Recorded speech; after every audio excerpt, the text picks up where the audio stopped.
Hello, everyone, and welcome to our discussion on annuities. Now, annuities are basically a form of a savings plan. It's just better than taking your money and just plunking it into a savings account that just earns interest, and you just let it sit there and ignore it. What an annuity is you're depositing an amount on a regular basis, usually monthly, sometimes yearly or quarterly, whatever it is. But on a regular basis, you're going to deposit money into an account, and that account is also going to earn interest just like it was a regular savings account. And then you will determine how much money you have at the end, or we can ask questions in other directions. But that's basically what these annuities are, savings accounts.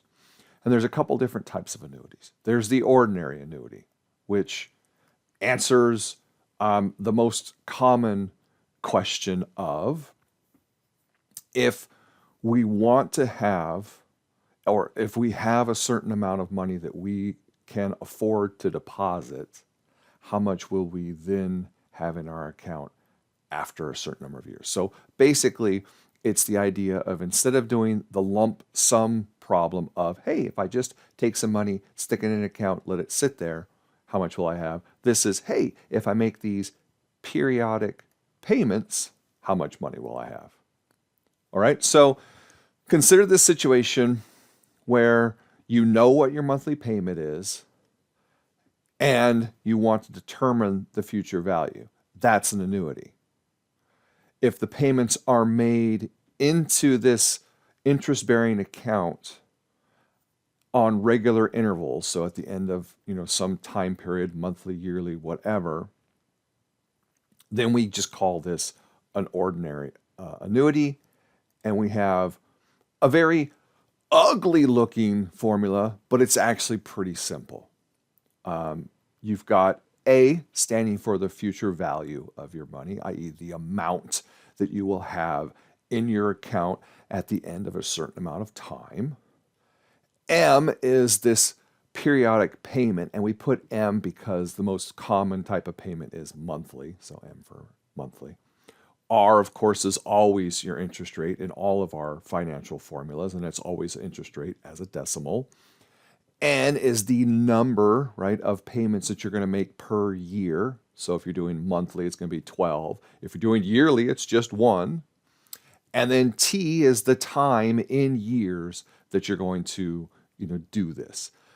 Oftentimes in these formulas, T is replaced with a Y just to remind ourselves that time is measured in years. So if you were going to do something for 6 months, you would remind yourselves that, 6 months is half of a year. I'd put in 0.5, i.e. a half, for time, and not make the mistake of putting in 6 for 6 months, because it has to be in a unit of measure of years. Okay, let's look at a simple example. How much will you save in 5 years if you deposit $60 at the end of each month into an account that pays 12% compounded monthly? Okay, so we've identified everything we know. We know the amount of time, 5 years. We know how much we're depositing, i.e. our payment is $60. We know the regularity with which we're depositing it, i.e. monthly. We know the interest rate, 12%. What we don't know is how much money we will have. So that's this formula solved correctly for the amount, right? That's our unknown. So all we have to do is plug all of these bits and pieces, right? Plug all this stuff in to this formula and calculate it. All right. Well, here are the numbers in their spots. You might be asking yourself, where did this 0.01 come from? Well, that's an interest rate of 12% divided by an N of 12, right? Because we're doing this monthly. So we just did this to make the math simple, because 12%, 0.12, divided by 12 becomes 0.01. So that's where the 0.01s came from. They are just plugging in 0.12, 0.12, or 0.12, 12% over 12.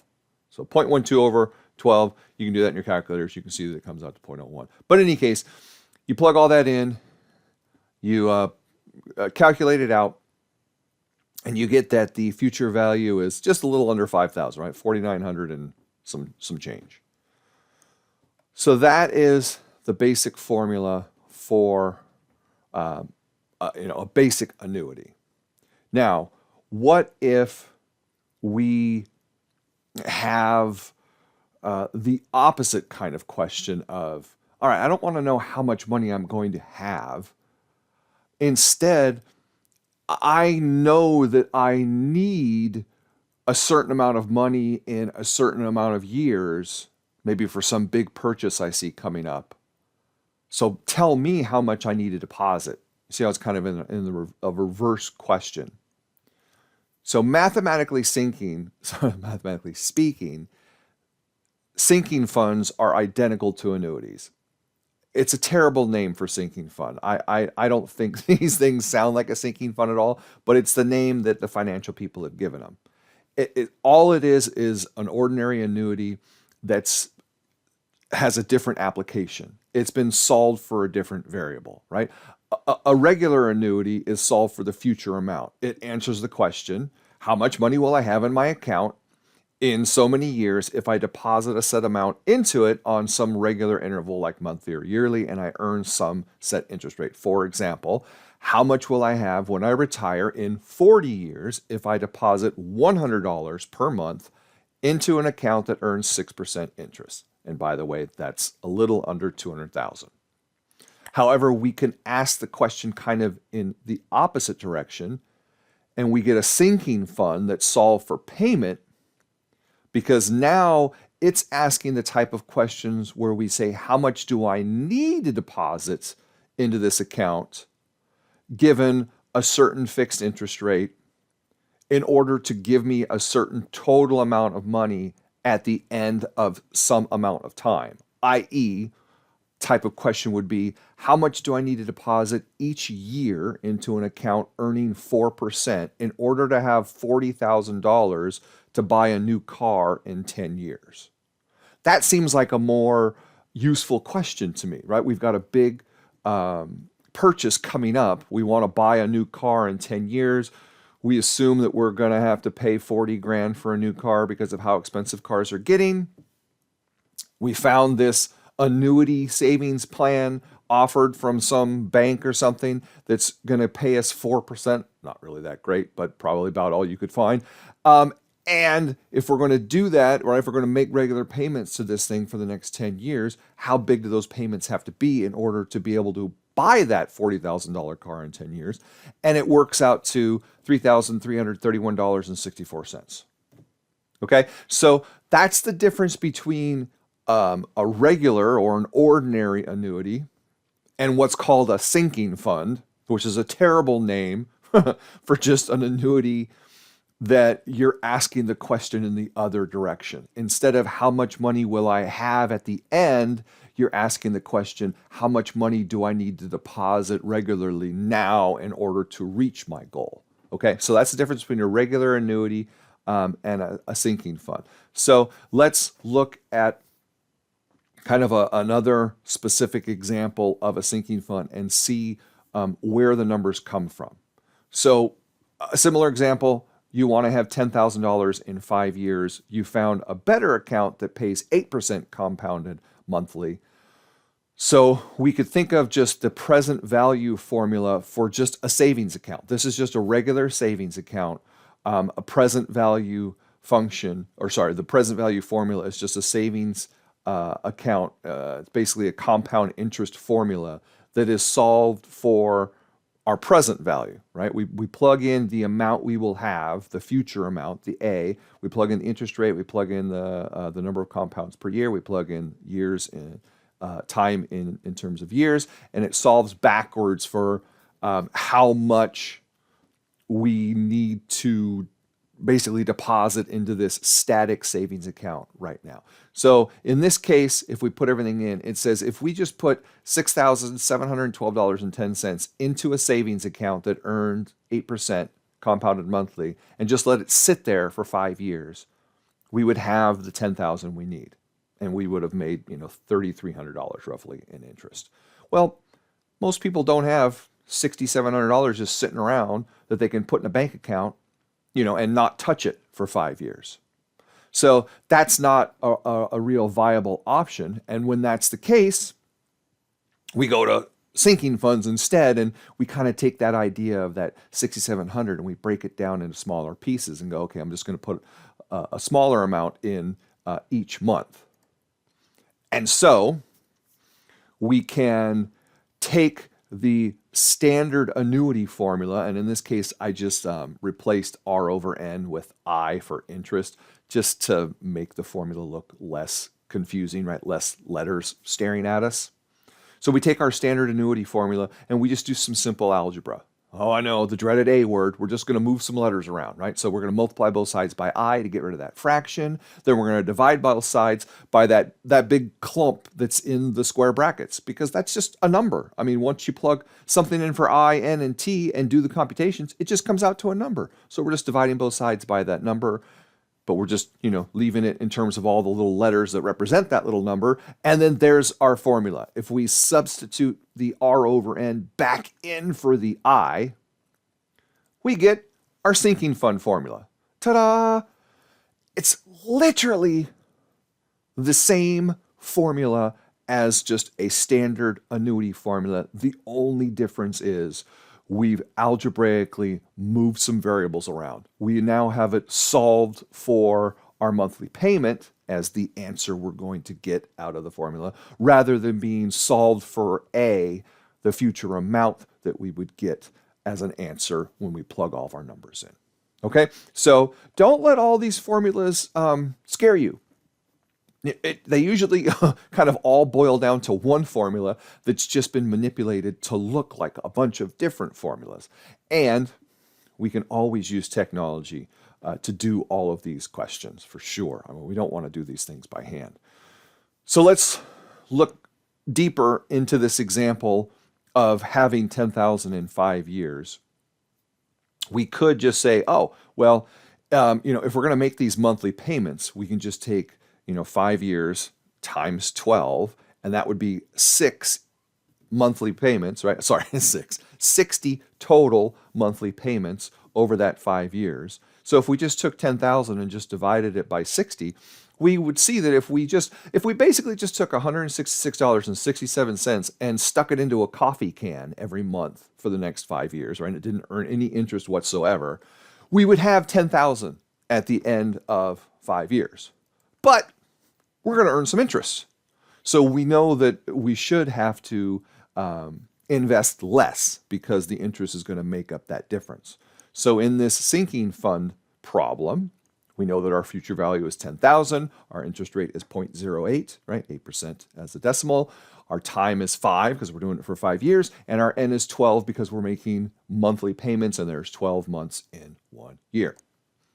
Plug everything into our formula, and we get $136.10 as opposed to $166.67. So we can see that it's a little bit less, right? We're basically saving $30 a month that we have to put away because we're earning that interest. And that's how a sinking fund works.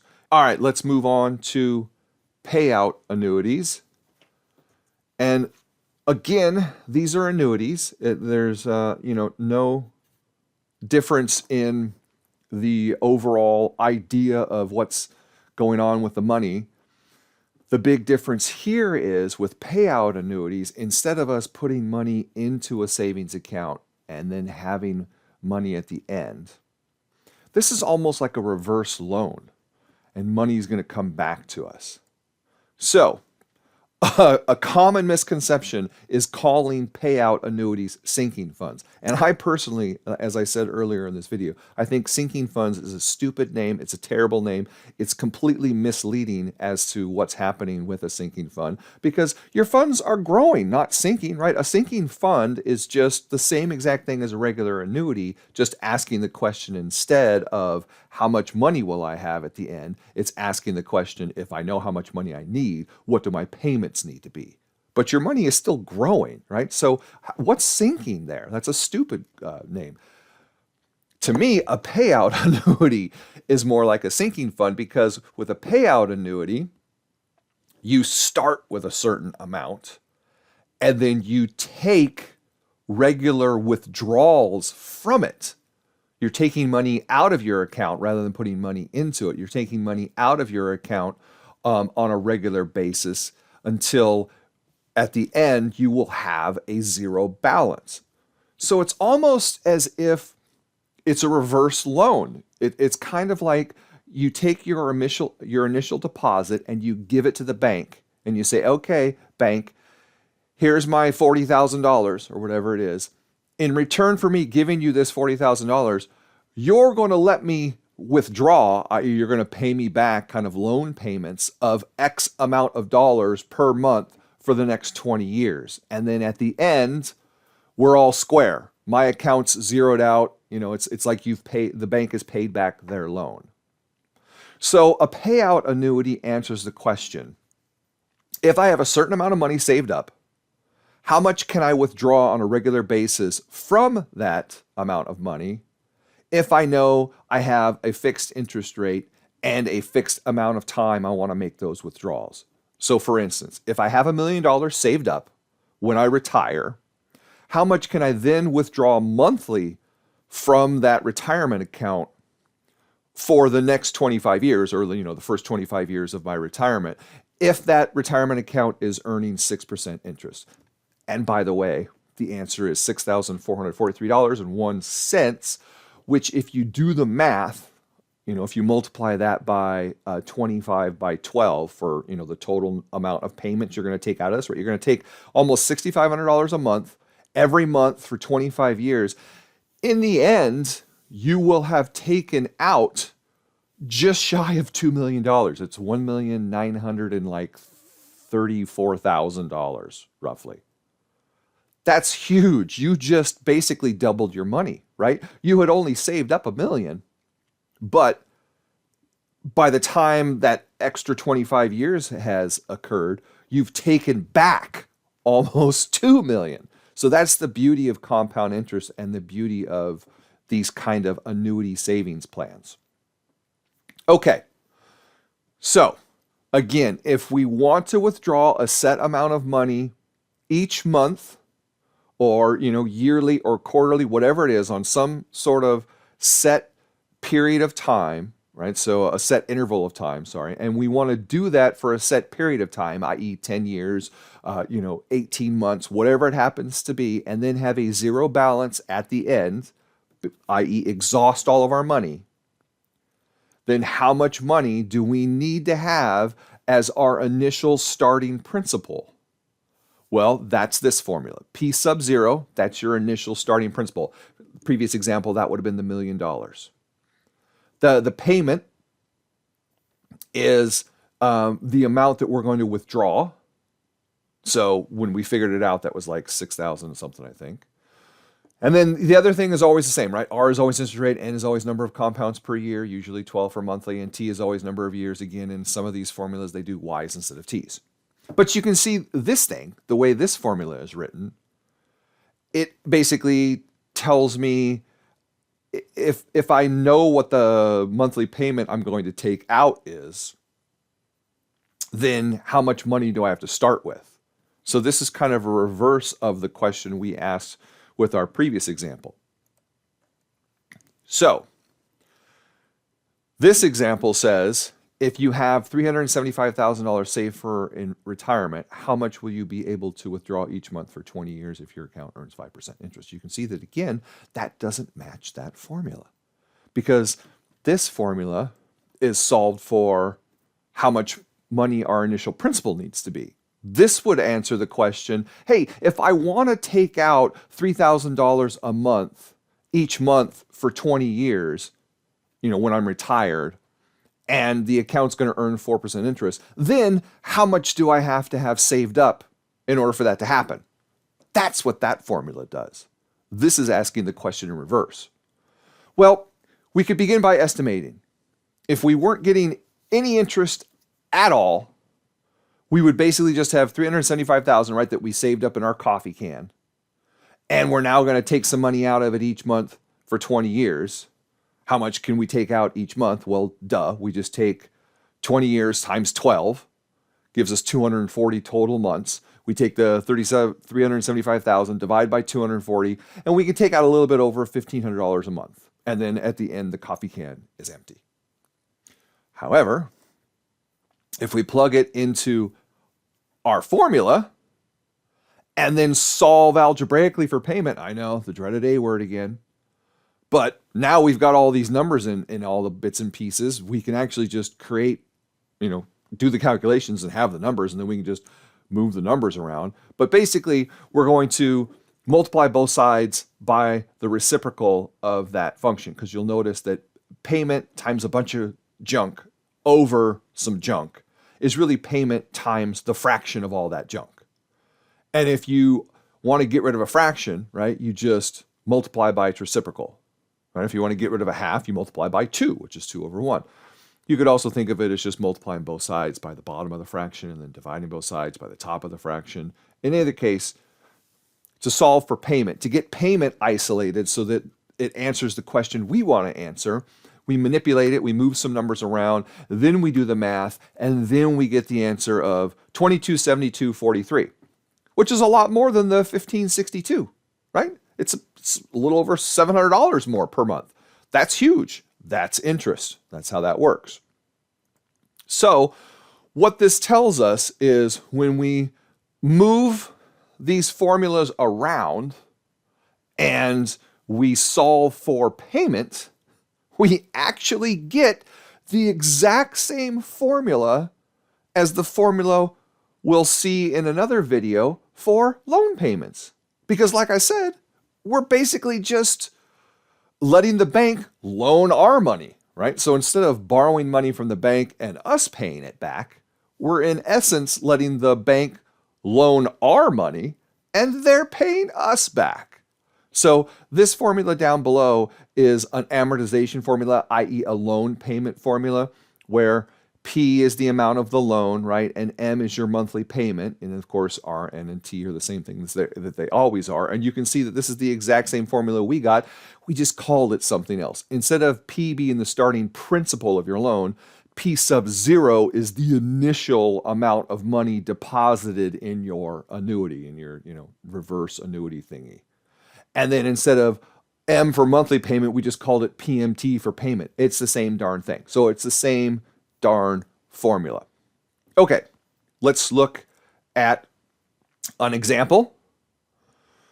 And this is a complex question because this is going to put it all together, right? We learned how to save money, and then we learned how to basically do the sinking fund, which is still saving money, but saving money with a different way of asking the question.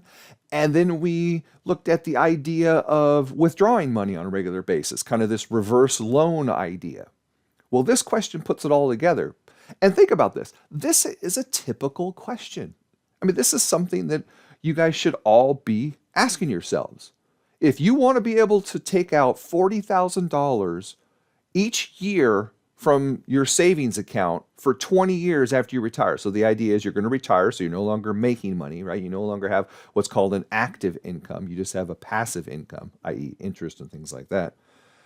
And for the first 20 years of retirement, you estimate that your yearly expenses are going to be $40,000, right? You're going to need $40,000 a year to pay, who knows, maybe you still have a mortgage on your house, and you have, of course, homeowners insurance that you have to pay, and then you have car insurance, and you have to pay for food and gas and water and internet and just having fun. Maybe you want to spend $10,000 a year on going on a vacation. Whatever it is, you've decided that you need 40 grand a year.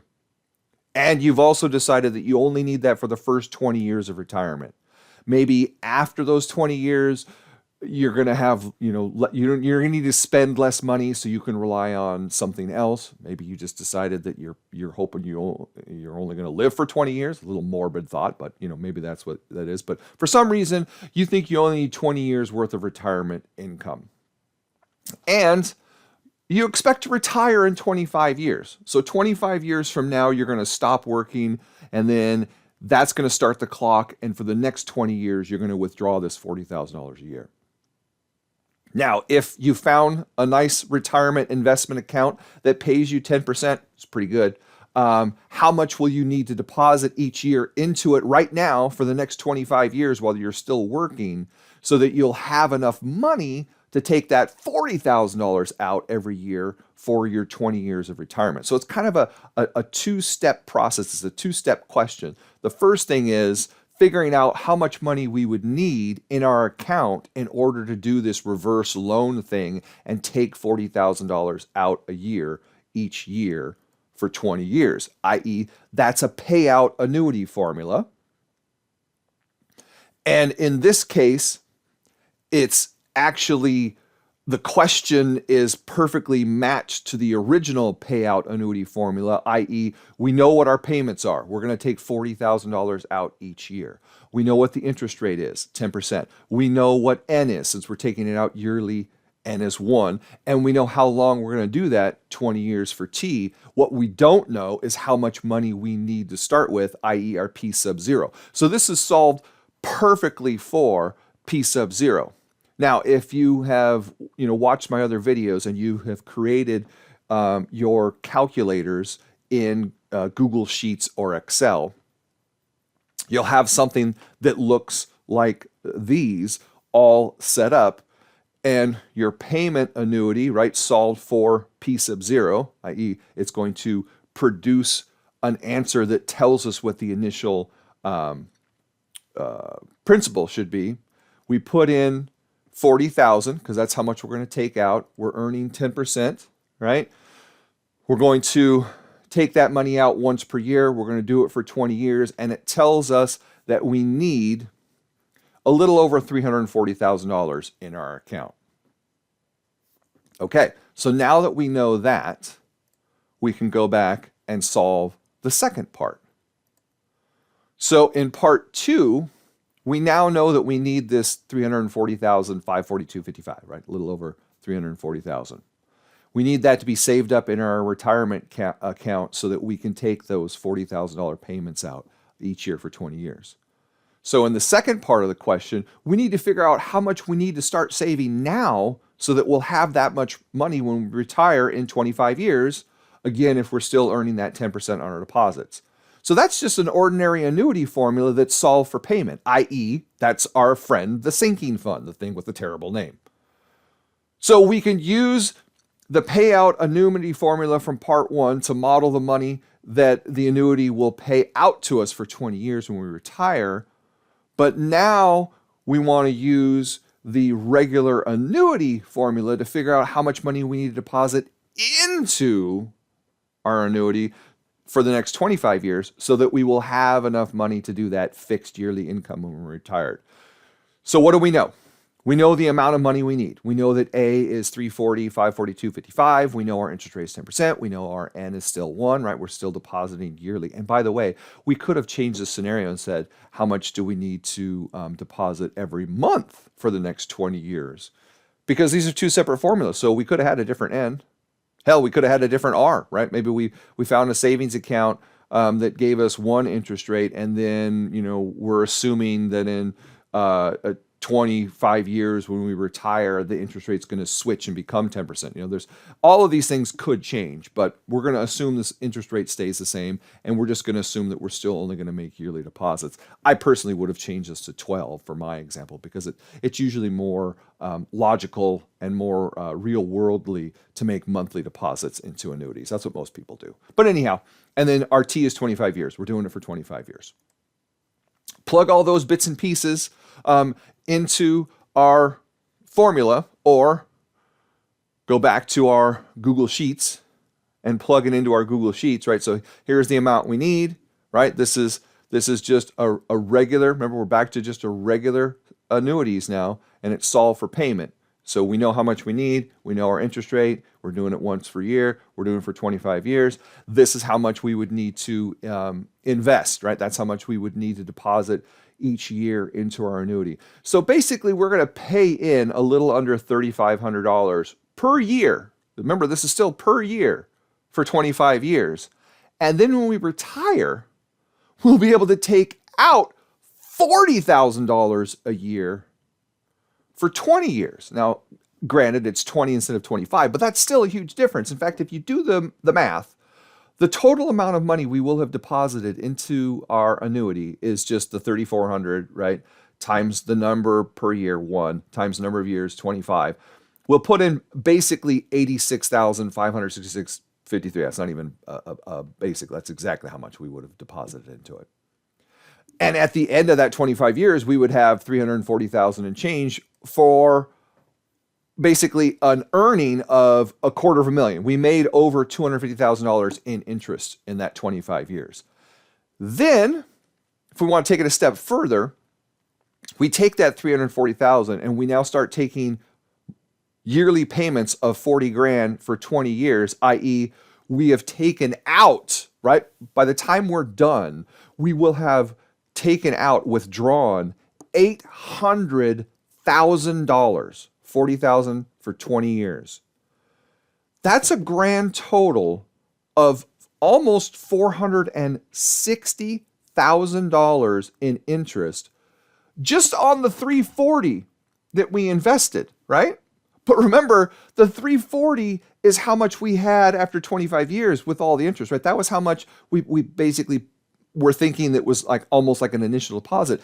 In reality, we only deposited 86,566. So if you do that math, 800,000 minus the 86, we have made over $700,000 in interest using our savings formulas, right? $713,433.47. Woohoo! The reason why I'm spending this time saying this is because it is far more important that you learn from this video that you need to start saving money now than it is that you learn what the heck an annuity is and how to do these computations. Sure, you're in a math class, you need to know this math to get an answer right on a test. But what really matters is when you retire, you want to make sure that you're not going to have to eat cat food because you've run out of money. Save now, right? I'm sure most, if not all of you, are young enough that you can start saving now for 25 years before you retire. Most people retire at 65. So as long as you're under 40 years old, you could do this. You could start putting this much money away, $34.62 every year into an account, earning 10%, and then be able to take that $40,000 back every year for the first 20 years of your retirement. Start doing the math. If you've got more than 25 years, that number starts going down drastically. Also, take $3,400 and break it into monthly payments of 12 and look at how much smaller that is. Can you afford that per month? Probably not. But then if you did it for 50 years, right? Well, I'd make you 15. Let's say you did it for 40 years because you're 25 now. Now you're talking about probably a little over $100 a month. That's what I want you guys to learn from this video, is start saving now, because even a little amount every month now will grow to a huge amount later on.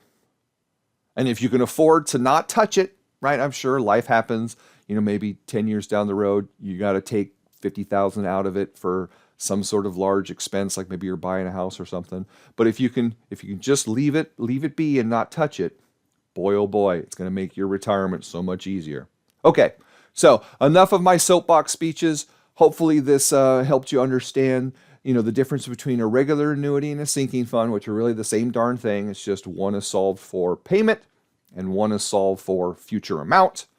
And then the big difference is a payout annuity, which is really more like a loan in reverse, right? Instead of you borrowing money from the bank, they're borrowing money from you.